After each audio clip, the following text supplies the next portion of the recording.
कि कुछ ऐसा कर कमाल की तेरा हो जाऊं,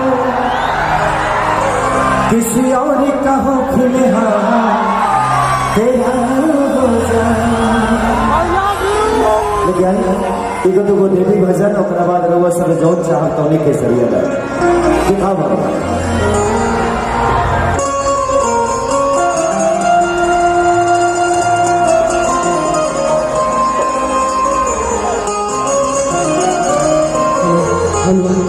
कुशवाहा जी थोड़ा तबला का साउंड बढ़ा दीजिए, बंद हो गया है।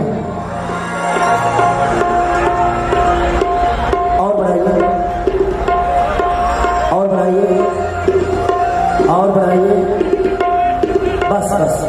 ढोलक बेस का, ढोलक का बेस बेस बेस, ढोलक का बेस बेस।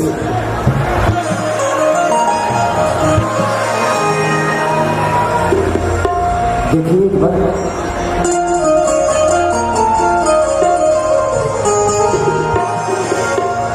ओके, और बढ़ाना है थोड़ा सा बेस का, और बढ़ा दीजिए कुशवाहा जी, बेस और बढ़ा दीजिए। एक बार हो जाएगा तो बार बार नहीं होगा, एक बार ही,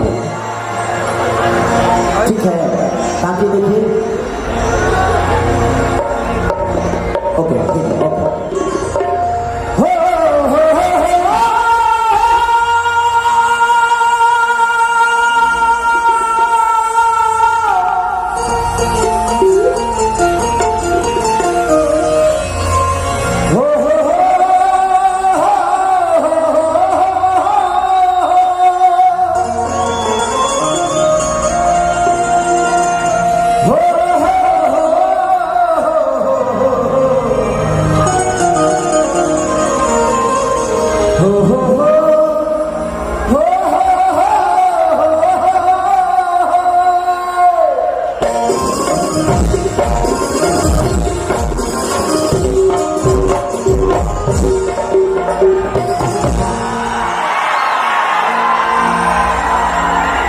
कि जय गणेश मंगल करवा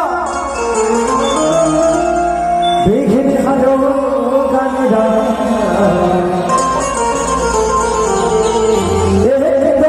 करी बड़ी बदना सीधी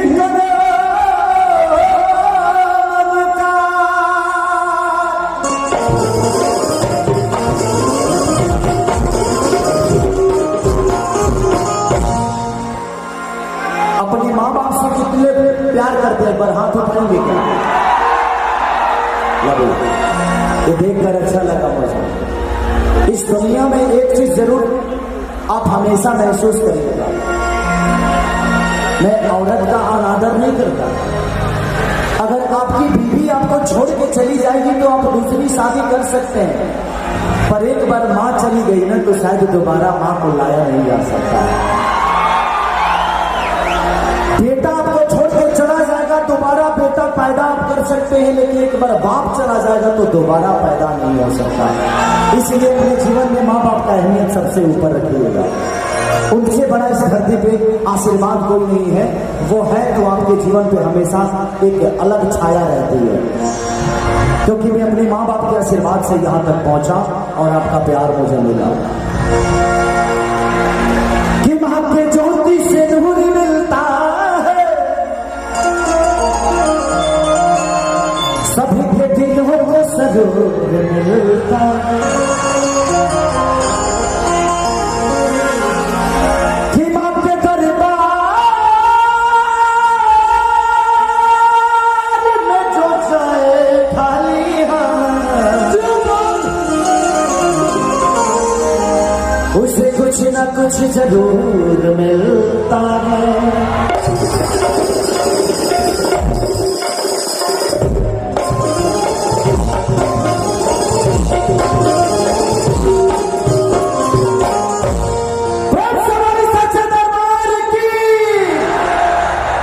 I love you। थोड़ा सा पढ़ा लिखा कम हूं मैं तो थोड़ा मेरा शब्दों पे कम जाइएगा। भैंस चराने से फुर्सत होता तब ना हम पढ़ाई करते हैं। अब अब एगो दूध बेचने वाला आदमी कहाँ से पढ़ाई लिखाई करेगा, है कि नहीं? चल बाबू देखा, हाँ ये भक्त माई के दरबार में गई और बात कि माटी के मूर्ति से ताकेली मुस्कुराई के 1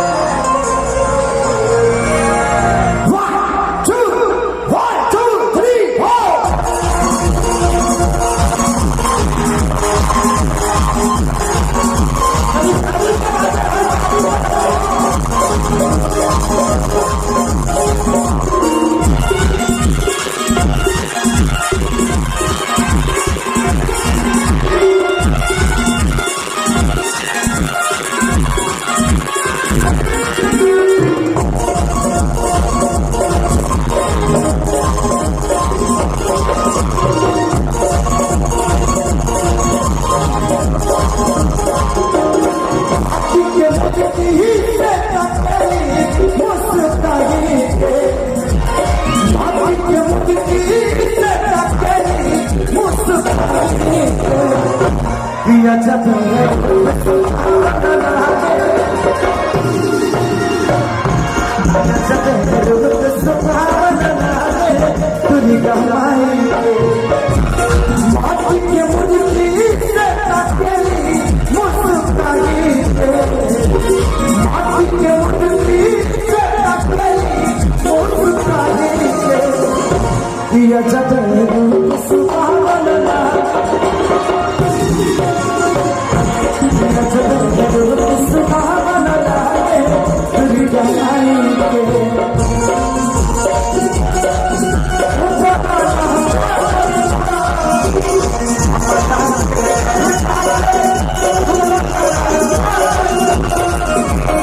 से 4 साल पहले आया था। उस समय मैं एक शूटिंग कर रहा था, यहीं पे धमतरी एक जगह है आप सबके रायपुर के बगल में धमतरी है, वहीं पे मैं दिलवाना का शूटिंग कर रहा था, मैं और अक्षरा जी। वहीं से मैं आया था वहाँ पे कार्यक्रम करने, बड़ी भीड़ थी लेकिन व्यवस्था का थोड़ा सा पंगा था। लेकिन बाबा हाँ जी आपको दिल से प्रणाम है, आपने जो व्यवस्था दिया है मुझे, बहुत कम ऐसी व्यवस्था मुझे मिलती है क्योंकि खेसारी को संभालना ही बहुत कठिन होता है।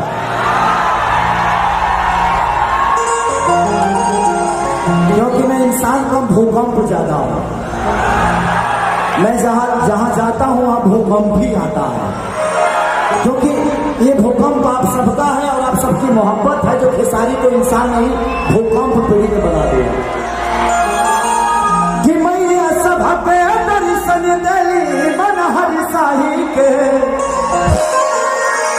कि मैया सब पे दर्शन देली मन हरि साही के, कि अच्छा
के मानिए दिनेश लाल यादव निरहुआ के बड़े भाई जी का नाम प्यारे लाल कवि वहीं के गाना लिखे हैं कि जब से बैठल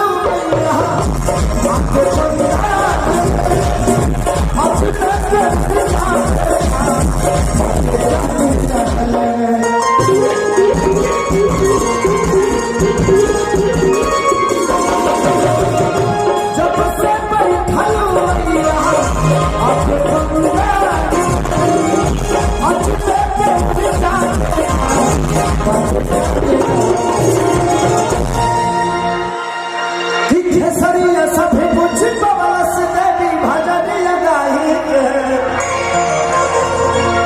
के खेसरिया सभी कुछ बवलस देवी भजन लगाई